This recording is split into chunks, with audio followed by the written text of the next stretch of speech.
You know what my buddies at Victor Chrysler Dodge Jeep Ram on Route 96 in Victor have been cooking up? Oh, just the biggest summer sales event since someone put pineapple on pizza and called it brilliant. Ugh. Right now, you can slide, nay launch, behind the wheel of one of the coolest rides you'll ever drive. The brand new 2025 Dodge Charger Daytona RT. Lease it for just $198 per month for 24 months with zero down, no taxes, no fees. Oh, yeah. $198, not plus this or plus that, just $198 a month. I've been driving one, and let me tell you, this thing turns heads faster than a guy at the beach realizing his sunscreen was not waterproof. It's quick, it's mean, and when you hit the power boost button, it's like caffeine for your soul. This deal is outrageous. $198 a month, 24 months. Zero down, no taxes, no fees. Don't overthink it. Just get to Victor Chrysler Dodge Jeep Ram, Route 96 in Victor, or hop online at victorcdjr.com and see all the wild toys they've got. Make this the summer sales event. Victor Chrysler Dodge Jeep Ram, Route 96 in Victor. Oh, I see you have random, rusty, ridiculous scrap metal all throughout your garage. I know that scene. Holding on to that extra siding from 2008? Come on. Pack up that garage mess and roll it down to Premier Metal, Rochester's #1 choice for scrap. We're talking metal from auto jobs, plumbing, HVAC, roofing, siding. If it's shiny, bendy, and mysteriously dented, they want it at Premier Metal. You know that metal shelf that attacked you in 1998? Get rid of it. At Premier Metal, they offer the best prices. This is a scrap metal commercial, not a spelling bee. Aluminum siding, electric motors, car wheels, copper wire, steel, sheet metal, 300 series stainless steel, auto batteries, lead, and even your ex's dumb weight bench. Make cash, clear space. Visit PremierMetalGroup.com or either of Premier Metal's state-of-the-art facilities. West Linden Avenue in East Rochester, just minutes off 490, or 11 Carn Street in Rochester, just minutes off 390. Premier Metal. Be a metal magician and turn that metal into cash with Premier Metal. Well, hello, friends. My birthday weekend may have gotten a little bit too festive. Let's just say Advil and Gatorade have become my emotional support animals. So while I recover, I'm digging out one of my favorite episodes from the archives. Almost 2 years ago, September 20th, 2023, I sat down with the co-owner and co-founder of the legendary House of Guitars, Armand Schaubroeck. And this interview was an absolute blast. Chaotic, fun, and slightly unhinged, just like the House of Guitars itself. We cover everything from Armand's friendship with Andy Warhol, his time in juvie, and it wasn't for library fines, his upbringing, and, of course, the birth of Rochester's crown jewel of rock and roll retail chaos. It's one of those conversations where you learn, laugh, and maybe wonder if you've accidentally ingested something while listening. I don't know. So while I recover from my birthday shenanigans, please enjoy this trip back through the Billified archives. It's hands down one of the best. On location and driven by Victor Chrysler Dodge Jeep Ram, it's Billified, the Bill Moran Podcast.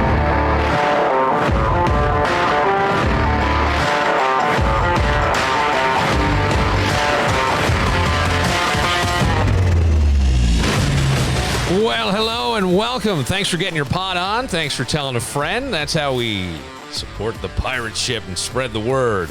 Speaking of pirate ships today, I am in the legendary store that ate your brain, the Great House of Guitars with Armand Schaubroeck, the co-owner. How's it going, my friend? It's going really well. You know, it's funny to me because you look around here and it's like an organized chaos. Yes. You know? Is, yeah. I remember coming in here asking for albums and people would just sift through and within seconds you'd have it. Yeah. You'd have it. And I was telling you before we started, like one of my first experiences when I came to Rochester, I went to St. John Fisher University, was coming for a midnight release for the Pearl Jam imports with my roommate. Oh, yeah. Back then. But you have built something. Do you think of yourself as iconic? No, I don't look at it that way, but I mean, the store itself is world renowned. We know that. Yeah. And we were kind of planning that we were gonna get pretty big in the beginning. You were. But we started out very humble. We were pretty broke, and in the early days we had to sleep behind the amps because we couldn't afford insurance, on for the store, and we'd wake up in the morning when somebody was just knocking at the door. And but now where was that?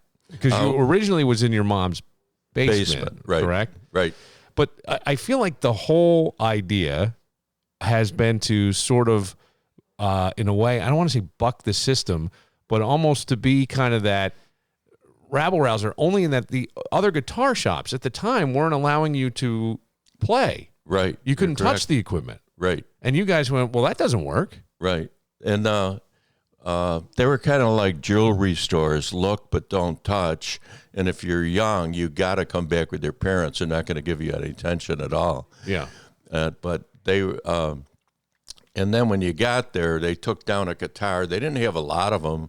They had a few good ones, and then they put it down on a little rug on the glass case. Mm-hmm. Then you could just look at it, and they'd talk price, And that was it, but you couldn't pick it up, hear what it sounded like, no, you feel like what it felt in your hand. Definitely couldn't. They didn't usually even let you touch it, but definitely wouldn't plug you in, Yeah. But at the same time, in the cellar of my mother's house, there's young kids all over the cellar pounding through big amps, It was total opposite. And they didn't like used coming in, so you couldn't trade in back then because they thought the used would make the new look bad. Yes. But we didn't care. We were trading everything for anything. We're totally changed what a music store was, Yeah, almost anti-establishment in a way. Would that be fair to say?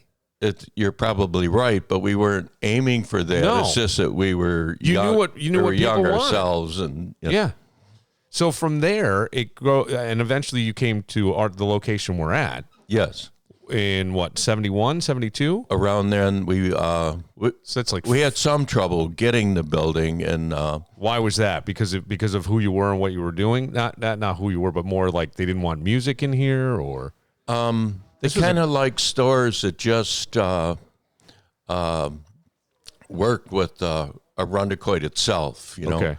But they didn't like stores that would draw from all over. Yeah. And, and they were even nervous on hippies, and hippies were just college kids, most of them, But you weren't a hippie. No, I wasn't a hippie. I always think like you were more, maybe I'm wrong, but I always got kind of a 50s vibe. Yeah, I grew up in the 50s. Yeah, so that kind of rockabilly music you played. I've seen you play. I saw you out here at I Square jump up, and I was blown away. I went, oh, my God, I had no idea. Oh, thanks. I didn't know you played. But were there bands and things growing up? Were you part of bands? Yes. I had one of the early, I recorded when I was like 15 years old on South Avenue, when South Avenue and St. Paul kind of meets. Yeah. And it was like 6 floors up at Vince Jan's studio. And I remember I had to wait until Gene Cornish, one of his local bands, was recording. And then afterward, I went up with my little Supro guitar. It's an electric guitar, but an inexpensive one. And I did Showdown and Roaming Deer, like DEAR. I did my 2 songs and left with an acetate, Wow. And then I had friends like voted up. Remember BBF used to have that call in where you could call in. So you had your friends. Yeah, why not? I spread the word. I would even... Hey, you marketed yourself. I'd call around and, I'd sing for one girl over the phone, and then she'd give me another friend and another friend. I'd be singing my song one-on-one. Wow. Well, it's like a politician. You got to go door to door. Yeah. Shake hands. Yeah, and then they all voted and liked it, and then Nick Nixon called me, and then I went up to BBF, and then he says... It's good, but I can't play it. I don't have a BMI or aspect. Oh, because I was only about 15, Why wouldn't they 16. do independent stuff anyway? I don't know, but he said we can't play it without one or the other, and I just left wondering, bewildered. What is it? BMI? What is aspect? Yeah, I don't know. Right. Because it's just the way that they were making money. It's like 1958. It was around then. So, but then I got Arundicoid when it first had the radio station in Arundicoid. They played it in homeroom, and then I got a lot of attention after all day. Oh, so there was a radio low power radio station here in the high school, maybe? In the high school. In the high school, so they played it there. WRIQ. Yeah. Now, it's amazing what a guitar and a little talent can do when it comes to the female persuasion. Well, rock and roll was brand new, and I don't think any of the DJs liked it at all. So, oh, really? Yeah. I mean, they liked what they were playing before, Yeah. How much is that doggy in the window, the one with the waggly tail? Yeah. Songs like that, So when I started in radio, it was the original hits of the 40s, 50s, and 60s. Oh, wow. In Poughkeepsie. Yeah. So I started playing all that stuff, which was, ancient music to me at the time. Yes. But it was this stuff. So, yeah, you're really in a groundbreaking time. Yeah. Musically and everything. Yeah, they're like, if it stinks, it might make it. Yeah. They didn't like it. Yeah, but that was the idea. Yeah. And you kind of knew what the youth wanted. Yeah, I was only, about 17 years old. So. Oh, and how old were you when you started? Oh, I was younger than that. I was 16, 15 then, yeah. When you started the store, what were you, about 20? 20, yeah. 20. Yeah. And you had lived here. What were you doing prior to that?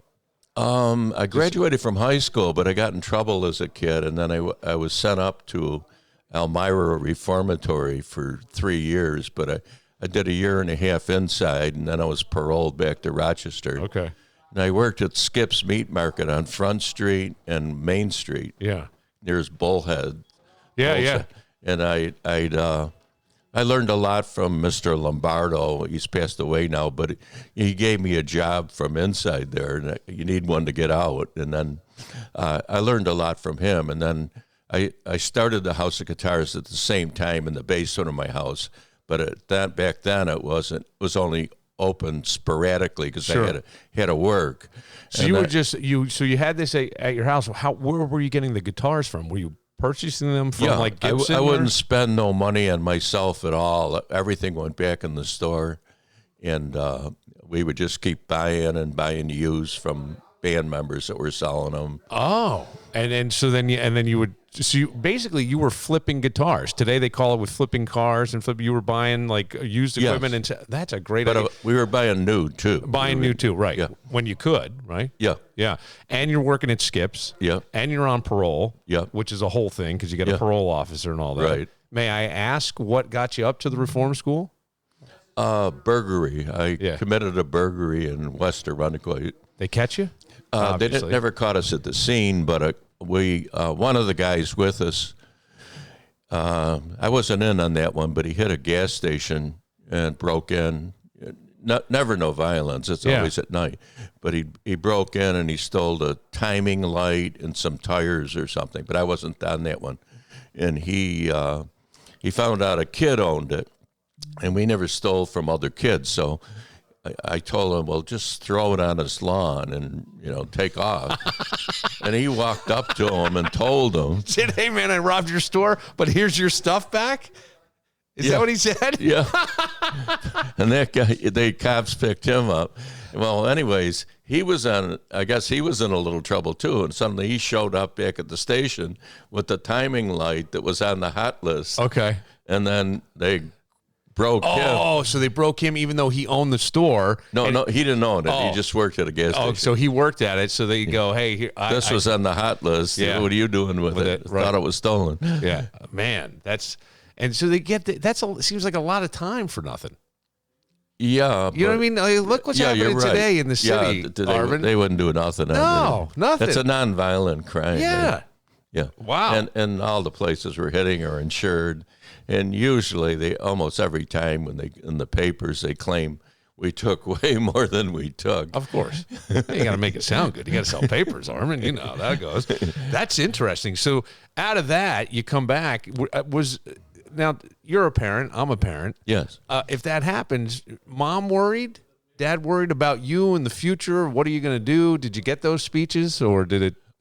My father was a permanent member in Canandaigua Hospital since the war, World War II. Okay.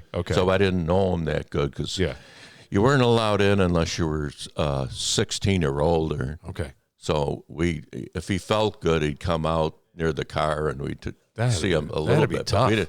We didn't really know them that well, but we liked them and loved them, but but not close, Sure. It was kind of weird. Yeah, that is. And tough, I would assume. Yeah. And he'd try to make it on the streets, and then he'd have a crack up. In the middle of the night, he was walking around with a knife, making crow sounds. He worked as a sniper or something, as a Marine. So was that like a signal to signal? Yeah, like the two snipers in the trees would call back and forth to each other. Anyways, he's like sleepwalking, looking for Japanese and making crow sounds. So, wow. He'd have to go back. Man, war is just... war's ugly. Yeah.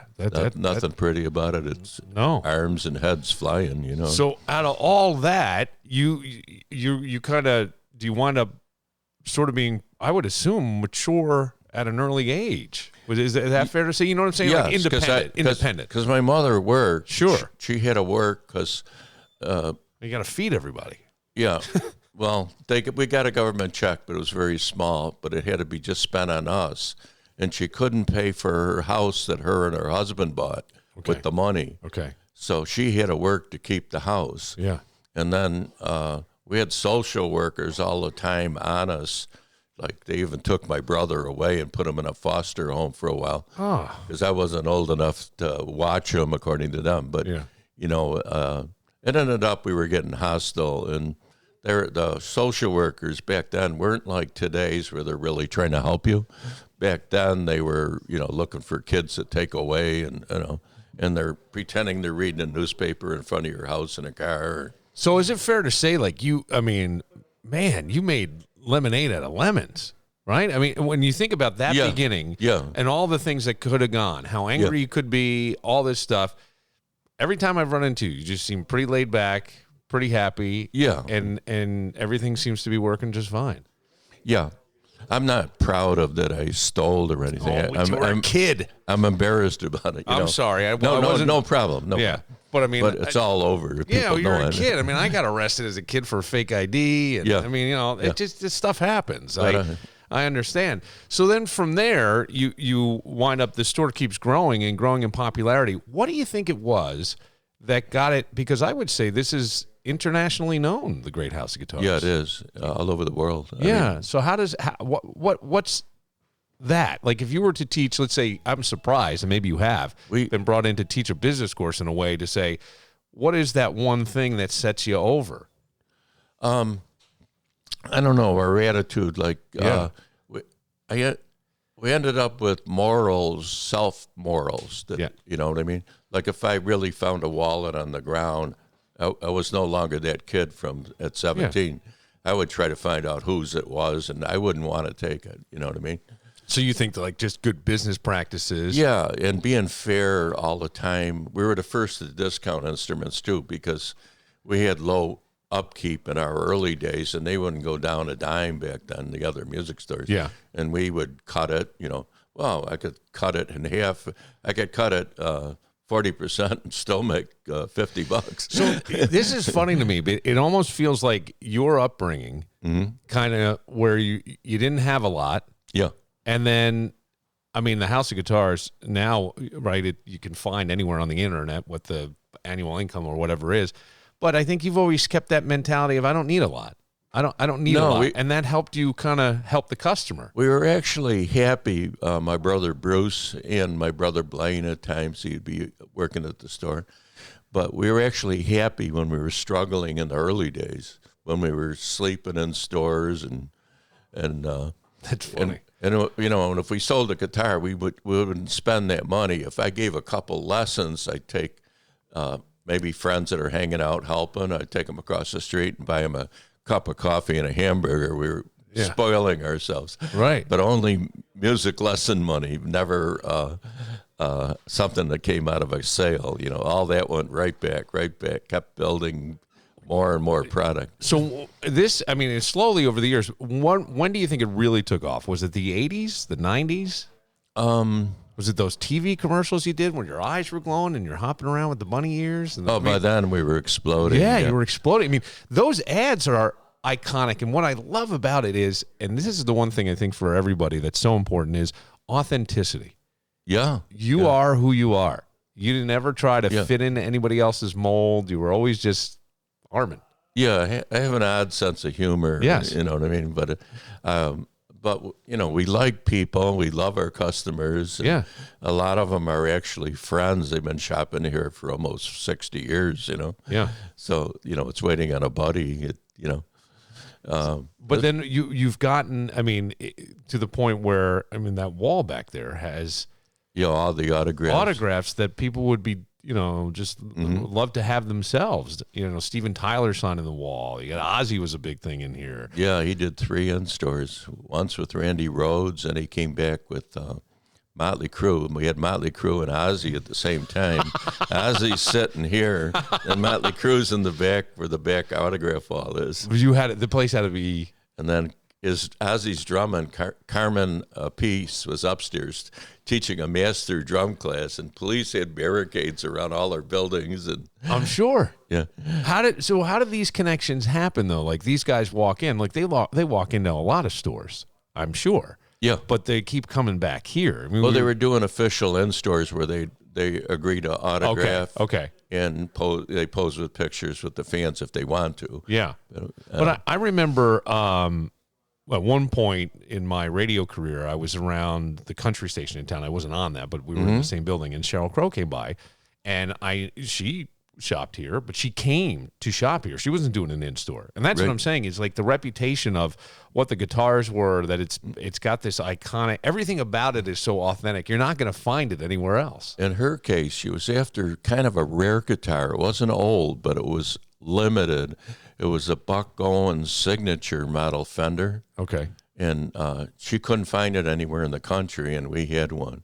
So she come charging in. So she came in. But she's very brilliant. She's pointing to all the guitars, the vintage ones. Yeah. That's a 59. That's a 62.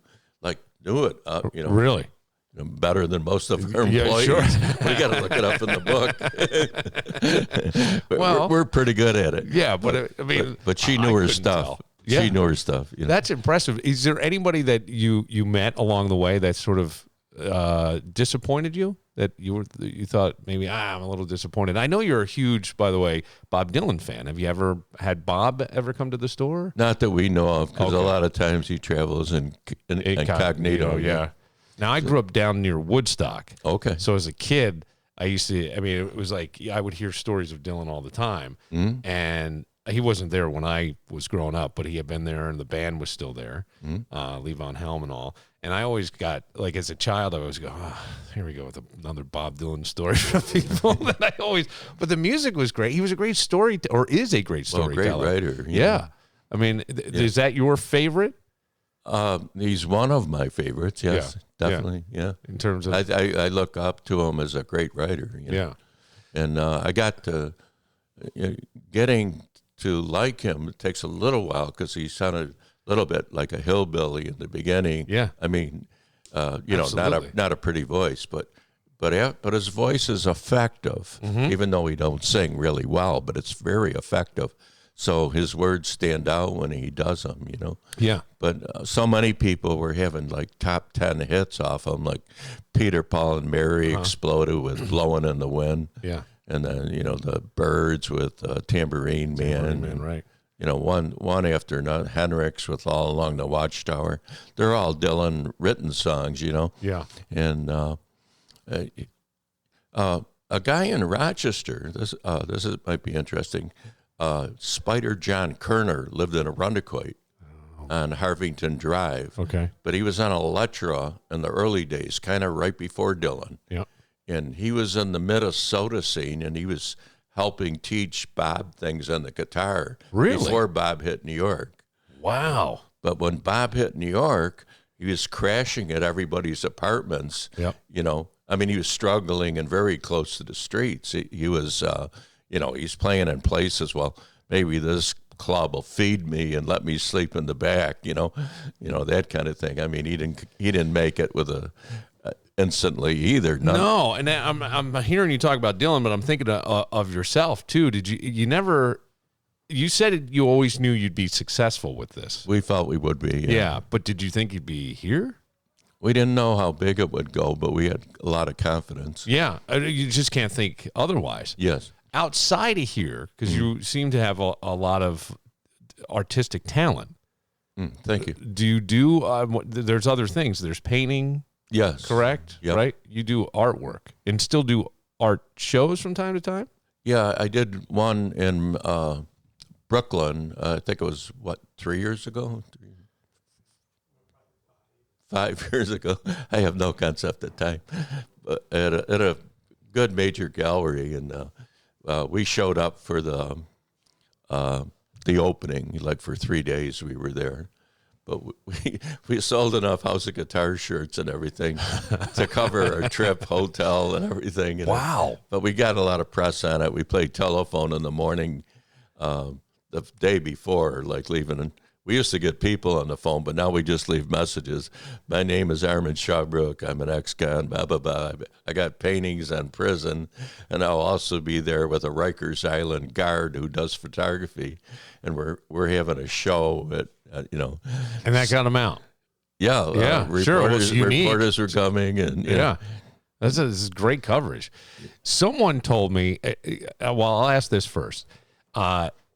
Certainly when you get to the level that you get, there are going to be rumors about different things, either the store or yourself. Yes. What is the weirdest rumor you ever heard about yourself? Oh, I don't know. So many of them. Really? Yeah. Yeah. I mean, just things that you would look at people and go, why, where did that come from? I know. Yeah, I would think that has to be, but did it bother you? Because you seem to be a little bit more of a private person.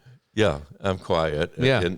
Naturally, but I'm not shy though, but I am quiet. But I don't know. Sometimes they come up with something, and they say they were with me. Yeah. When did we do this? You have more friends than you knew, right? I mean, yeah, the stories go wild. Yeah, that's got to be. But I did hear. That probably scared the town some too. Maybe that's why they. Well, where we're sitting was a Grange Hall, correct? Yes. The farmers all built the Grange Hall together. Right. And then they used to sell their vegetables out front in trucks back when we had subway tracks there and then on Titus. Okay. But they'd sell their vegetables out of the truck. And inside here where we're sitting now, they used to have square dancing. Yeah. And different performers performed. Yeah.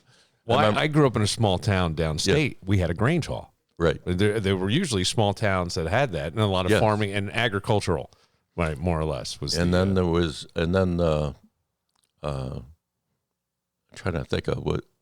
Oh, the Masons used to have meetings on the second floor. Okay. Yeah. And I'm not sure what all that it's about, and it's kind of secret. But, it is secret. But they had little platforms when we came in, and we heard they sit on chairs with goat legs and all these, and something to do with the winds, the four winds, and whatever. So did you ever find anything left over when you moved in here? Just like a lot of cabinets that had the G on it. Yeah. And then those 4 platforms were there, still in place on the second floor. But a lot of presidents were Masons. I mean, it's not. Yeah. But they just looked out for themselves, kind of. And then someone from the Grange from years ago kept an insurance policy on House of Guitars at old 1800 rates. You know what I mean? Oh, really? And it wasn't a big one. It wasn't enough to cover all our insurance, but they wanted to be part of it still and kept this policy going for quite a few years. That's funny. At insane rates. Yeah. I mean, $20 a year, Man, you're not going to get that anywhere. No. I was told that you were friends with Andy Warhol. Yes, he was interested. I did How does that come about? I could see where the two of you probably can, I got on the along same with wavelength. him very well. Yeah, sure. But he's kind of like the underground master or something. Yes, you know? And he's used to dealing with unknowns rather than famous people. Right. So I recorded a play by the rock opera where we do a little acting and it leads to a song, and then we play it, and then we go on to our next scene, and it kept going for 3 records.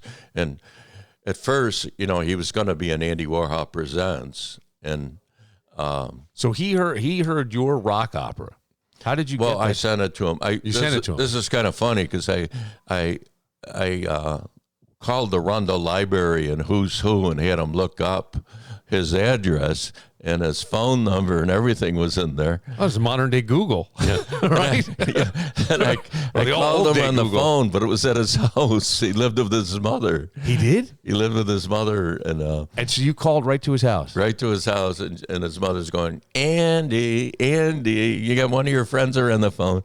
And I got there, and I said, well, my name is Armand Schaubroeck. I got in trouble as a kid, as a youthful offender. I'm not a convicted felon. I got a youthful offender status.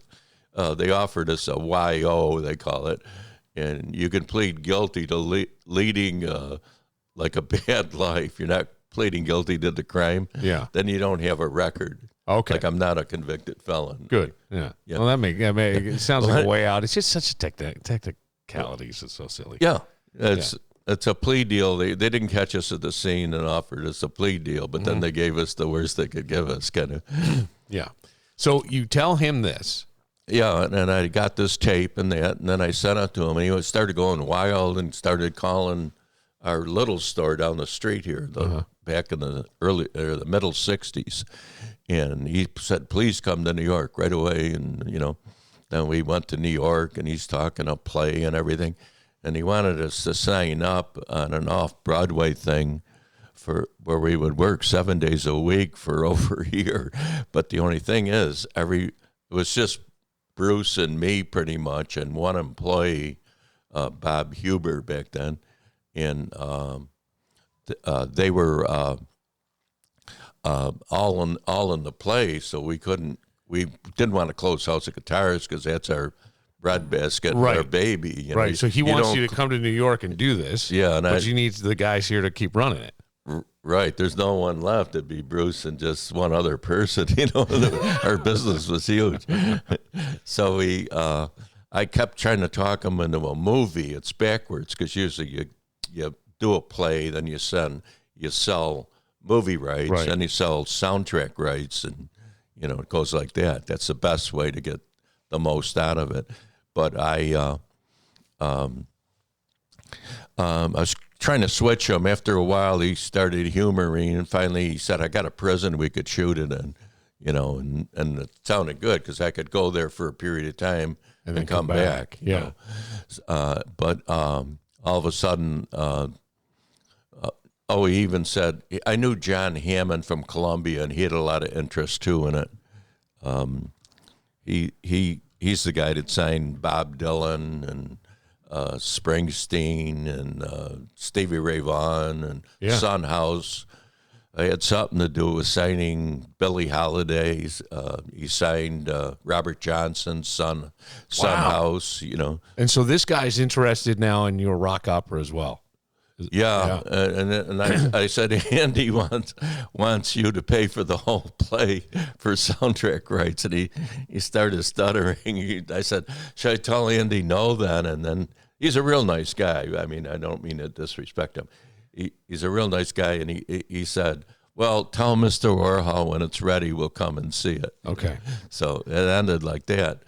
But then that girl came in and shot him, and he almost died. He was in a hospital for over a year, and it was 50-50 whether he'd live or die, Yeah. And the girl also shot a Paris art dealer in the arm, and I knew Andy kind of helped her get a publishing deal, but she hated men and her manifesto or whatever Men manifesto. But she wow. So there was something wrong with her a little bit because Andy has helped her. Yeah. I don't think he was even taking a cut. I think he just helped her. And she charged in and shot him point blank in the chest 3 times and a Paris art dealer in the arm. And yeah. And during that, is that sort of the end of your rock opera foray with him, or does it come back? It kind of comes back, but I did. Give me 1 second. See how professional I am? I realized I didn't plug in the cameras, so the audio wasn't going to the cameras. I know. But while I got you here, Cobblestone on Main in the village of Webster, 109 West Main Street. Oh, I love going in there. Upscale bar, fun to hang at, craft cocktails, craft brews, and just a great atmosphere. The food is delicious. Let's say you just want something like an appetizer. Their nachos are second to none. They don't get soggy. It was like an amazing thing when we did the pod out there and we were eating, and everybody's like, hey, these are the best nachos ever. They really are. But it's not just the nachos. Let's say you're looking to have a little more intimate dining. Nice table for two in the back, and the entrees are fantastic. Here's one of the great things about Cobblestone on Main. It's locally sourced menu items. You know, I love when local is supporting local. That's what happens over at Cobblestone on Main. 109 West Main Street in the village of Webster. Upscale bar, intimate dining, perfect for you. Victor Chrysler Dodge Jeep Ram, Route 96 in Victor, and online at victorcdjr.com. We all know what time it is. The lazy summer slumber is wrapping up, and life's about to hit us with more stress, more activities, and more people getting on your last nerve. And let's be real. You've got issues in your tissues. Don't argue. You know it's true. That's why I want you to go see my friend Sheila Tillich. She's not just any healer. She's a recovery metaphysician and galactic grandmother. Yeah, you heard that right. Sheila doesn't just help you get rid of stress. She helps you blast it into another dimension. Now, here's the deal. Everyone's healing journey is different. No cookie-cutter nonsense with Sheila. That's why she offers all kinds of sessions. Integrated energy therapy, unity field healing, heart math healing, galactic grandmother's healing sessions. And let me tell you something. If anyone's going to realign your chakras and smack the bad vibes out of you, it's a galactic grandmother. Maybe you're not sure what you even need. Easy. I want you to head over to SheilaTillich.com and book your free discovery call. Zero pressure, zero cost. Worst case scenario, you had a nice chat. Best case, you finally got the issues out of your tissues and start tapping into your divine potential.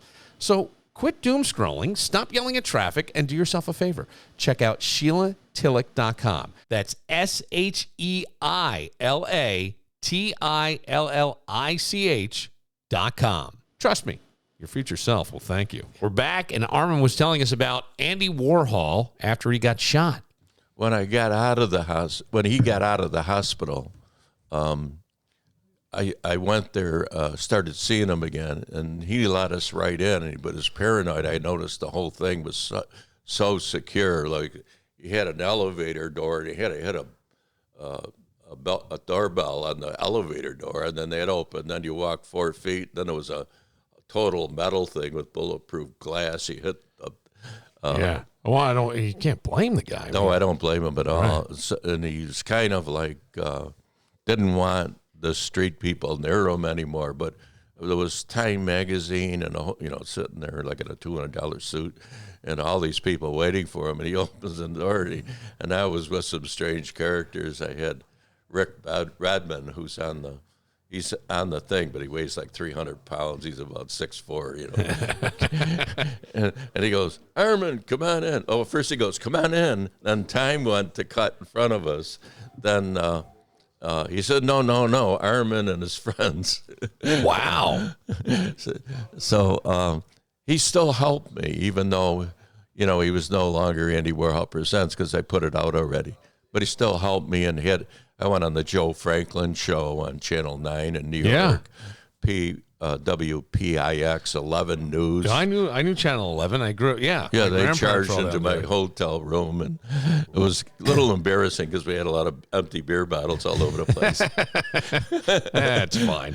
And then their public radio station played my whole triple album after they interviewed me with nothing censored, and it was full of a lot of F words and everything to make it real. I can't say, oh, darn, in prison, No. So I had to keep it real. And they just made an announcement that if bad language disturbs you in any way or sexual situations or anything, please turn your radio off for the next 3 hours and 25 minutes. Wow. Gave a warning and then played it. Straight on. What was it at night? Usually there was something called daytime. Daytime, yeah. They interviewed me for a long time before it. Yeah. Too. So where does that all go? Where is that now? The Rock. I had no idea you did that. Oh, it's out as a 3-album set. It is. Yeah. Here at the House of Guitars, can I buy it? Yeah, sure. You can, right? Mm-hmm. Wow. And then, so through all that and Andy Warhol, did you spend time with him after? Yeah, he kept helping me. And did he ever come up here? No, he almost did. He got jealous once. I said, a second cousin of mine, Robert Conji's he might be able to shoot some scenes in that. And he called the Paul Morrissey, who was kind of his partner that did the movies. Yeah. He goes, Paul, we're going to Armand. What is the name of that town? Arundequoit. We're going to Arundequoit. All I'm thinking is, I'm going to bring him the McGreals, the Laughlins. Yeah. Give him the tour. We're going to shoot some footage. Yeah. But he got shot before that happened. Wow. It's an amazing. You ever look back on your life and go, boy, this has been an unbelievable ride. Yeah. With interesting people. And like I was lucky in that way, Yeah. But I used to call people, like called Norman Mailer, talked to Norman Mailer. Really? Jimmy Breslin, talked to him. You just call them up. Call them up, tell them my story. Yeah. And you were pretty much marketing yourself. I had to. You were No one PR. else would. Yeah, no one else would. But then you go along, because then there was the record label that I believe you still have. Yeah. With the House of Guitars. Right. See, but you helped others try to get sort of almost the way Andy was helping you. Kind of, but a lot of them were very talented. Yes. Like we did Don Potter over the Rainbow on our label, and Don just ended a Columbia contract.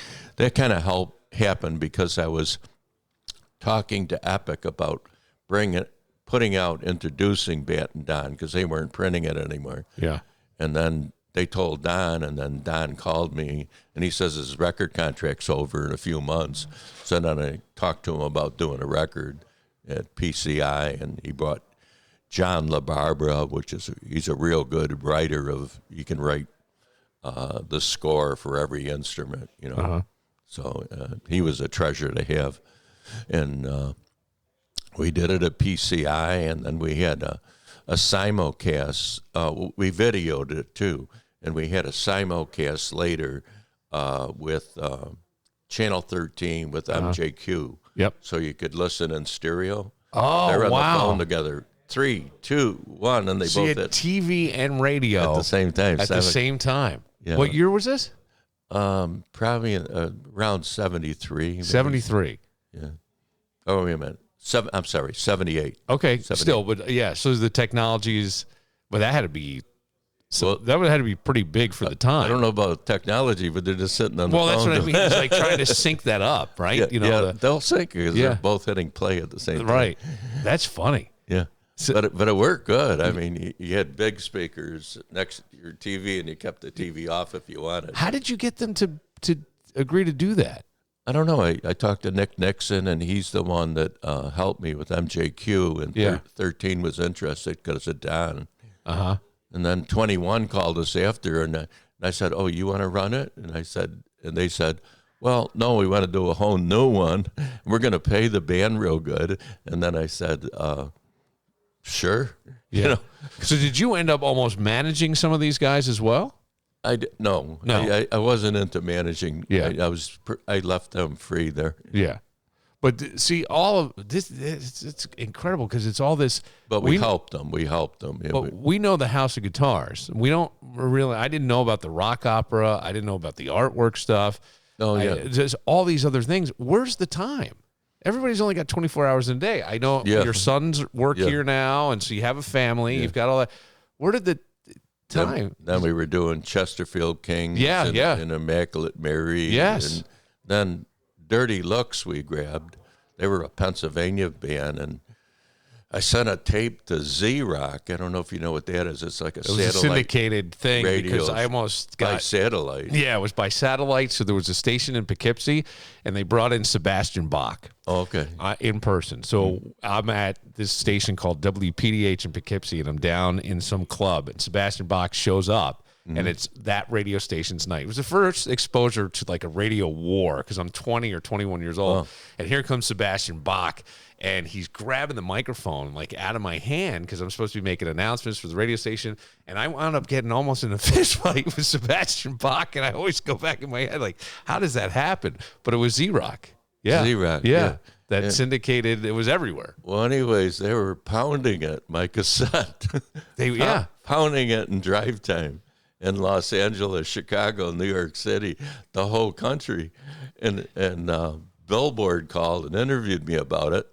And I just said, push the group. They're, very good group. They got a little bit of feel of AC/DC, but I think they write better songs, not so much anthems, but they get some tricks, where they cut some oldies and, I can't take my eyes off you. Suddenly he's in this metal song or something. Yeah. That is a trick. That is something, but it's almost like ear candy that people would recognize, and you would almost be listening but for that. The writer's smart enough to do that kind of stuff, Yeah. And I heard that before. Right. So what would you say is your key to success? Because in a way, it almost feels like you just followed what just felt right, and it just all worked out. I'm sure somewhere along the line there was a stumble or something, but you learn. It seems like it's been I find you fascinating. Thanks. Fascinating. Like you're writing this and doing that, and it just always just kind of creating. I have to kind of see how I can help the band do it. I have to have a little plan in mind, or can I do it? And sometimes I can't. I don't have a right. But other times but I don't give up. And I don't put no heat in the bands, like we're not making money yet, none of that stuff. And we just keep going and pushing to it breaks. If the band stays together long enough, right, we're cool. We're going to make it. Yeah. But I have to see the angle kind of. I have a little plan. I could do something with that kind of feel. Yeah. That's interesting.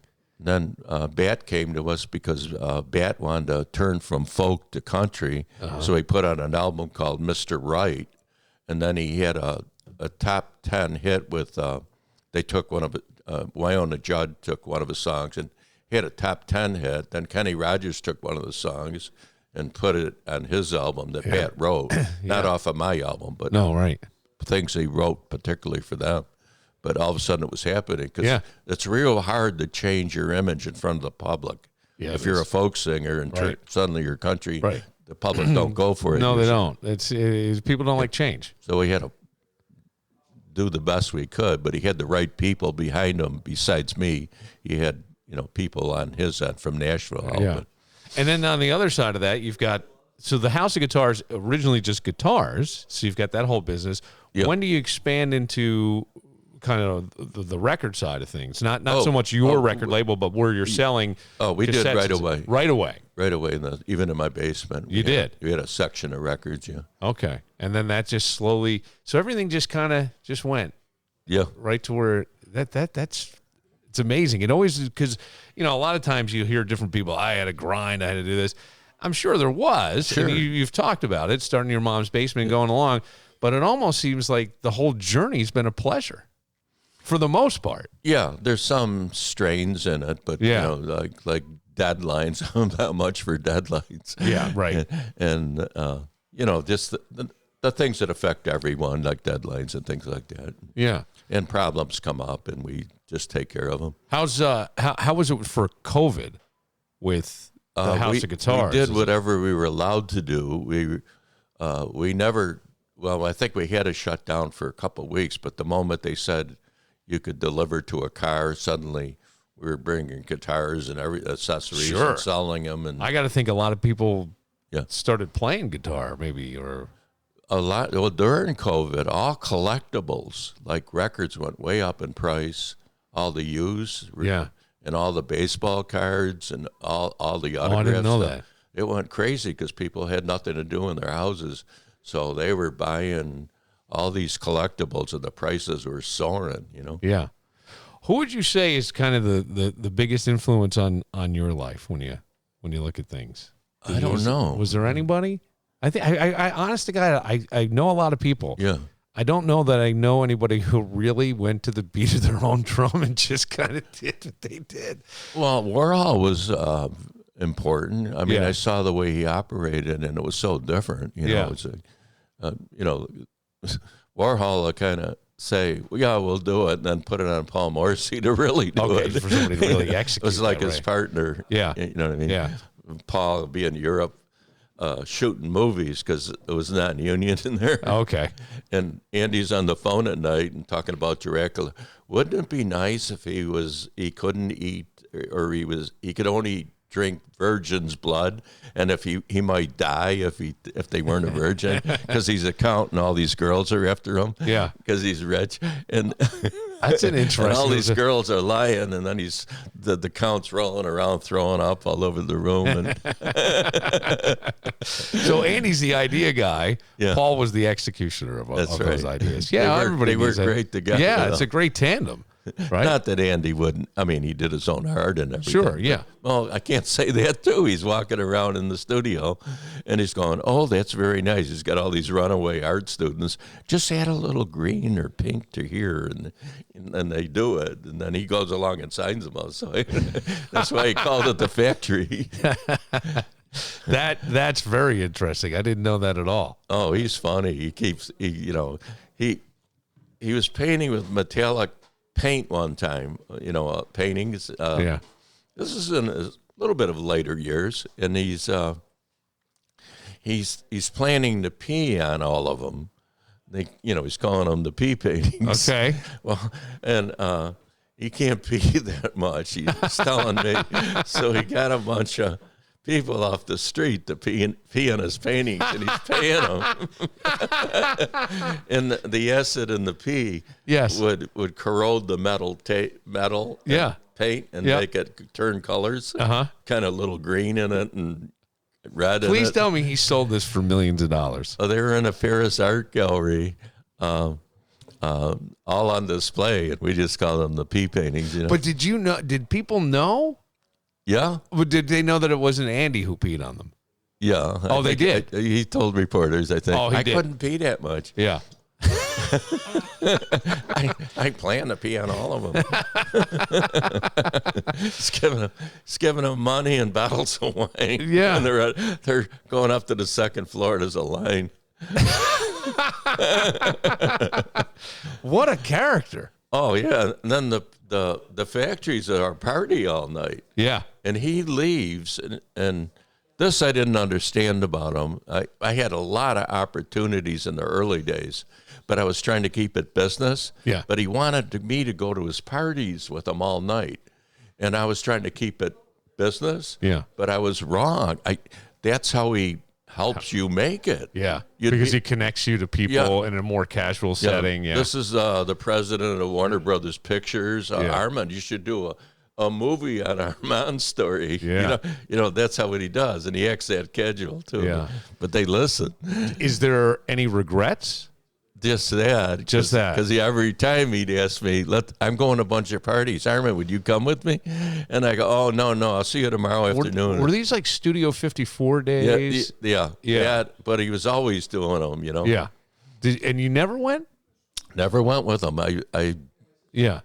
I blew it on that one. Well, I mean, Yeah. you're doing what you think is right at the time in terms of business. I was But trying to keep it all business. see, I'm such a sucker for a party that I. Oh, yeah. I think I Me would've been- too, but I don't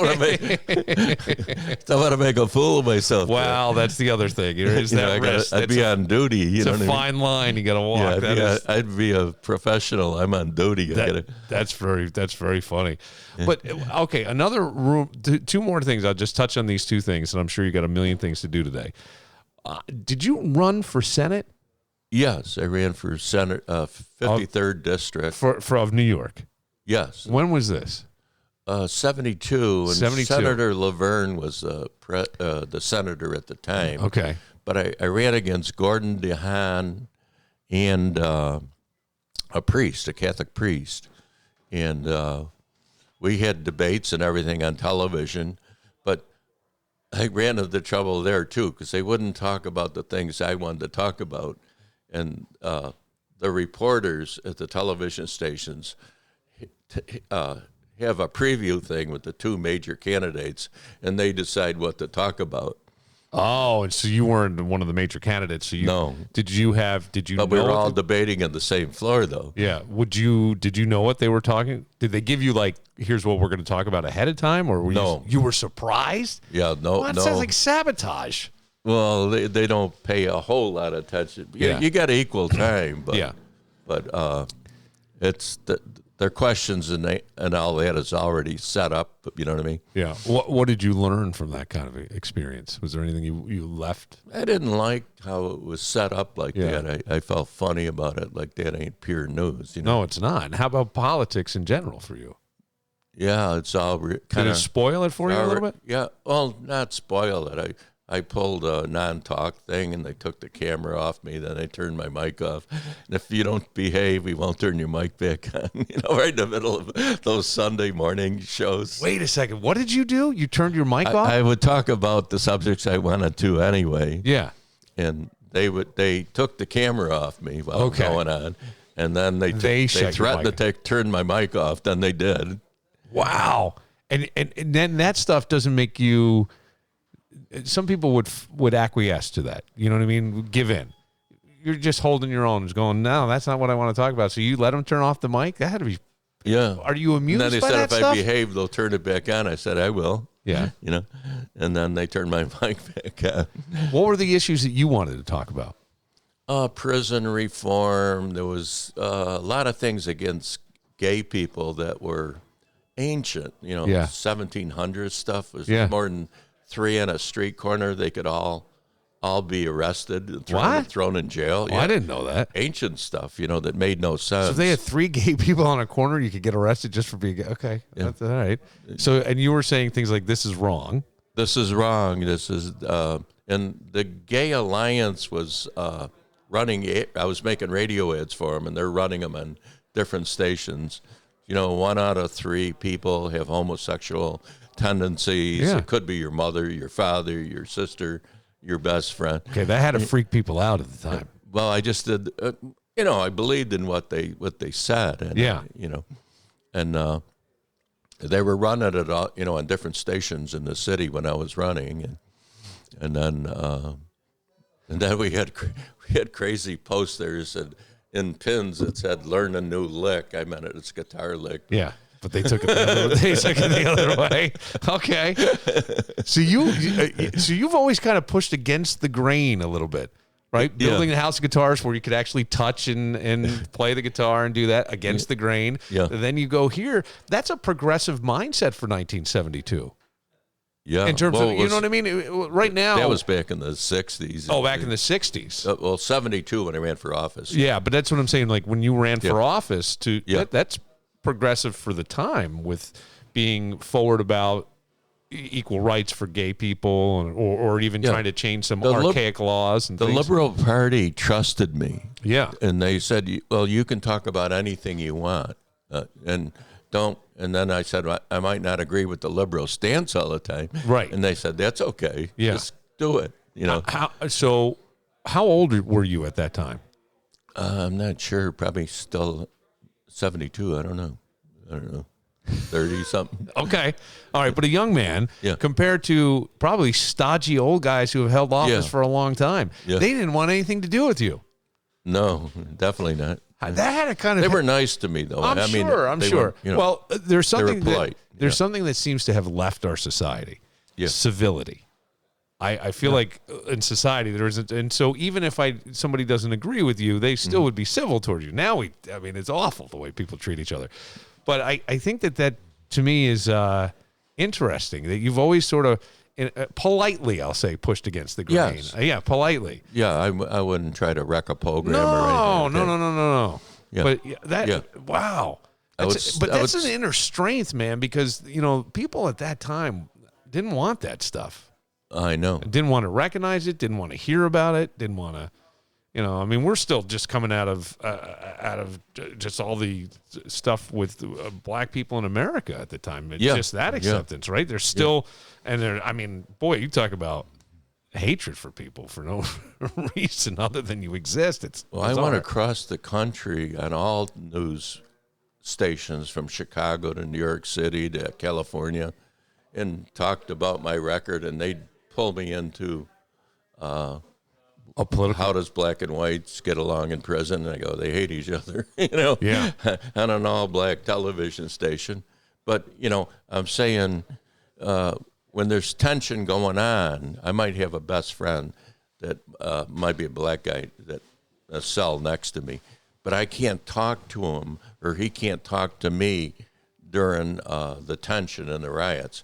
Because if I talk to him, white people are going to attack me. Yep. And if he talks, black people are going to attack him and take him out. Yeah. So, there's always that tension going on. Right. And we both understand. So the next, maybe for a week, we don't talk to each other. And then all of a sudden we're back like it never happened. Yeah. You know what I mean? So is that time in reform school or reform? Well, it's maximum security prison. They sent you to maximum security prison? Yeah, machine gun nests, the walls, the dogs in the between the wall and the. Wow. Well, that really seemed to have quite an impact on your life in terms of even politically later on. Well, I always did what I things. wanted, and suddenly I couldn't do anything. Yeah, right. No, well, I understand that, but I'm just saying, like, even afterwards, trying to get reform, trying to do good by the Yeah, I was trying to tell them, for prison reform, I was saying that work with the unions as much as you can, but allow the inmates to earn their own money. Part of it could go to the victim of their crime. Yeah, that's a great idea. And maybe they can start out silk screening T-shirts and jobs like that from the public, but don't kill the union. Try to work with them, right? And then maybe somebody like Kodak could bring in a shop there and pay them pretty decently, and they could support their own family instead of government checks going there. Yeah. And they. I said they're all going to come out someday. What kind of condition do you want them in? Right. That's a great point. Want them to. Well, it's supposed to be first person that steps in his way is going to kill him. Well, it's supposed to be reform, right? We're supposed to. There's trying no to reform. No, there's not. That's his bull. Yeah, it is, and it's supposed to try to get you ready to come back into society. And the inmates are trying to break you, and the guards are trying to break you. It's that it's a. Well, how old were you when you went in? How old were you? 17. 17. That'd be one of the scariest things in the world for you. Oh yeah. It is scary, yeah.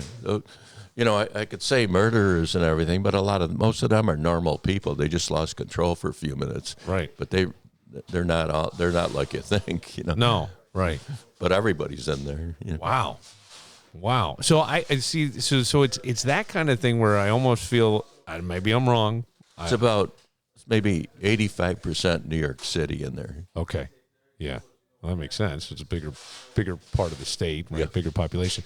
But for you, you seem to have a lot of empathy for people where you will try to help them out, meet them halfway, do that sort of thing. Another rumor I had heard was Metallica, when they did the Kill 'Em All album, and they recorded it here in Rochester. They did. They came here. Yeah. But they didn't have money. No, they came from California. That's where they're from. And there's a studio in the city. Was it Dejalon at the time? Or? No, I don't know. No. Music America. Okay. Music America studio with Paul Curcio. He ran it, and he used to be in the Mojo Men in the 60s. Yep. But he's passed away now. But they recorded there, and they gave him an old house for free to stay in. Mm-hmm. So that's why they picked Rochester, I think. Okay. But they didn't have a laundromat, so they did their laundry down the street each week, and they'd hang here where their laundry was washing. Yeah. And they'd be looking at guitars, and I'd say, can I plug it in for you, man? And they go, no, man, I ain't got no money. I don't want to waste your time. We go, that's okay. You can plug in, Yeah. And then they came back at a later time when they were filling venues and spent $70,000 on vintage guitars, Really? They get new ones for free, but they want all the vintage stuff. Yeah. Where do you get the vintage from? Bands and people selling them and trading them in. Does anybody go now on eBay or anything and try to hunt these things down? The public does. No, I don't know if anybody here at the H.O.G does. We watch it From one time. if something's reasonable, but we got to get it at a price where there's some cool artifacts around here, like Jimi Hendrix pants. Yes. Right. Yep. And then Elvis Presley's pants, but those were motorcycle. They were motorcycle pants. Whenever he rode his motorcycle around Graceland, he wore those pants. and they actually came from the Beatles, because when the Beatles visited Elvis, they gave him he gave them to McCartney, and then McCartney gave them to Denny Lane for his birthday. Okay. And then later, Denny Lane needed equipment, and he came here, and he traded in the pants and all kinds of stuff. Wait, so you did a swap? Yeah, for keyboards and stuff. So Denny Lane is in what bands are Denny in? Moody Blues. Moody Blues, that's and right. Then That's right. And then Paul McCartney Wings. Yeah, and Paul McCartney's Wings. Okay, so that's how he got the pants from Paul? From Paul, yeah. Holy, man, somebody needs to do the 6 Degrees of Armand. Like all the people you're connected to throughout history. Yeah. That's amazing. So wait, you did a swap? Well, we gave him some money, too. But we bought more than that from him, other things he had, too. Oh, wait, so you bought the pants from him? Or you were We exchanging? gave him money, but he got a keyboard in the deal. Okay. He needed equipment, really. Yes. But he So- got a little money and a bunch of equipment. Okay, but what were you going to do? You never sold the pants. Oh, we won't. You won't? We just put it up there for the public to see it. To see. Yeah. That's fascinating. Yeah. And then got Jimi Hendrix's pants. Yeah. Yeah. From a party, right? That he left him somewhere? He left him at a Moody Blues party. Oh, that was a Denny as well? Lane, yeah. Did that come in the same transaction? Yes. This is so cool. That is so cool. So you would, if somebody had something that was vintage, Yeah. you would be willing to. They got they want. It They has gotta to be prove. kind of proved. Yes. 'Cause anybody could just- Authenticity. You got it. Yeah. The thing I always wanted, and this is terrible. I shouldn't even admit this, but somebody somewhere has to And have a lot of Beatle autographs were in a book that a writer wrote about the Beatles, a Joff guy. I don't know. Giuliani or something like that. I can't think of his name exactly, but he came in with Denny, and he wrote a lot of Beatle books. Okay. This is in the 70s, and we so traded him some stuff and gave him some money For the books. for autographed Yeah. photos and stuff. And that's just stuff you'll keep. Oh, So- the John Lennon military jacket Yes. was in his book. Okay. A picture of it in his book. And so It's another one it's not the one on the cover of Sgt. Pepper, but John owned more than one, and that one he showed in his book. John sent it to him to do. Okay. He was also, I think, the Ronald McDonald clown in Canada. who was this guy who wrote the Yeah. book? Yeah.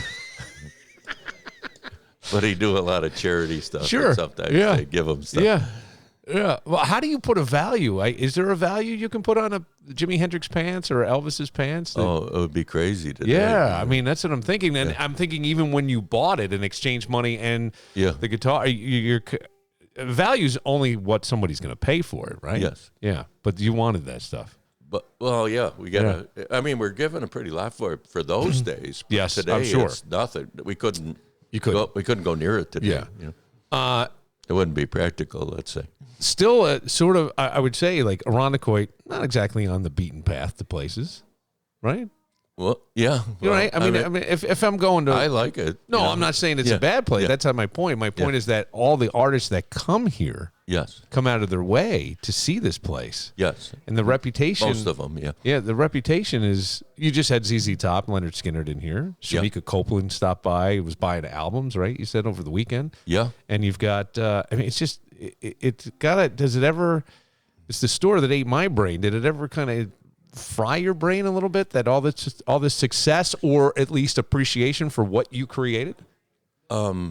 You don't even think about it. We're always proud, but when they're here, see, we're like on duty. Yeah. So we got to be professional. Yeah. Can't scare them off. Is there a staff meeting at all? I'd love to be in a staff meeting. with No, you. we There's don't have meetings. No staff meetings. No nothing. No. No. That's the kind of business I like. No meetings. I like No that a lot. staff meetings. No. What is the legacy you want to have? What do you want people to think when they think I about it? don't know. You don't know. No, I don't really worry about that. Yeah, I don't think you do. You do. You really are the guy that goes to his own thing and have just built something. You know, when people say you won't work a day in your life if you do what you love, do you feel like you've worked a day in your life? I know what you mean, but at times because sure. you're on duty And 24 hours a day. Yeah, stress and the ownership, and then that kind of thing. Deadlines. I got to get this ad in, or our copy won't change next week. Yeah. Well, I remember when you used to send the ads to the radio station. Yeah. You would handwrite them out. Yeah. And it would be faxed over on the House of I Guitars. still do the same way. And we're trying to figure out what's in the ad. They're written fast, and when I'm tired. I mean, you had to sometimes they were like a 60-second ad, so you're cramming all the words in there. It was fantastic. I started using 3 DJs. Oh, you did? They did. Oh, yeah. They did, because you couldn't, and you have to speed it up and go really fast. But that was effective. Yes, it was. Especially with 2, and that was sharp. Well, it's amazing because it worked on radio, and the TV ads were, we used to love to see them. Yeah. Yeah, and it was all authentically you. And I would say that I guess the success is just being who you are. And my tags, like when the events are coming, I got little tags pushing this and that. Yeah. But free, like we got that one guy coming for from the firm and Yes. Lou Graham and that. So, I'll tag that, and they'll have to do that. Make a Real separate fast. tag. Yeah. They'll do it any way they can do it. Any way they can get it in there. Yeah, I don't complain. No. I realize the spot they're in. Yeah. Yeah. But then they might rewrite it and omit a lot of sentences that maybe I'm repeating a little bit. We don't need that sentence gone. Yeah. Whatever they can do, I appreciate it. Your mom, when you moved out of the basement, the store, Yeah. did she see it get to sort of the way it is today? Yeah, she saw the front building here. We had the front building at that time, so she knew we were on our way. At first she wasn't crazy about it in her house, I'm because she'd sure come home not. from work and You're exhausted. full You of got kids banging away. Neighbors are calling police. What is it like at your house, in your own personal home? Do you have the same kind of thing? It's pretty quiet. Yeah, when your kids were growing up, did they have people in banging on Oh, instruments? yeah. Yeah, you seem to just be like, that's all right. Yeah, I'm very honest with my kids. Like I didn't want them stupid, so I didn't deny Anything. but I would Exposure is the greatest But thing, I would think. explain it, the goods and bads of it. Yeah. Maybe. Oh, I see what you're saying. With everything. Yeah. Yeah. That's I think Try to stay their friend a little bit. Yep. Yes. Not always easy to Until do. you're too old, then they won't want to be seen with you. Yeah, but they work here, so that's pretty cool. Yeah, that's good. Well, this has been a pleasure for me. Thank you for taking the time. Oh, thank you, my friend. It's been really, really great. Armand Schaubroeck, the great House of Guitars. It is internationally known right here in Irondequoit. Thank you very much. Thank you. You made me forget I was on air. Yeah, well, it's just like having a conversation. That's what I like. One-on-ones. Thanks. Mac of all trades. Mac has a gift, and that gift to you is your time. What do I mean? You got a list. Come on. You've been adding to the list, not knocking things off the list. Why not hand the list over to Mac of all trades? Whether it's painting a room, fixing drywall, electrical, carpentry. Maybe you got a big job. Like you're like, man, I cannot stand this powder room anymore. We need a full bathroom remodel. I want one of those great toilets put in here. Mac can do all of that in his sleep, man.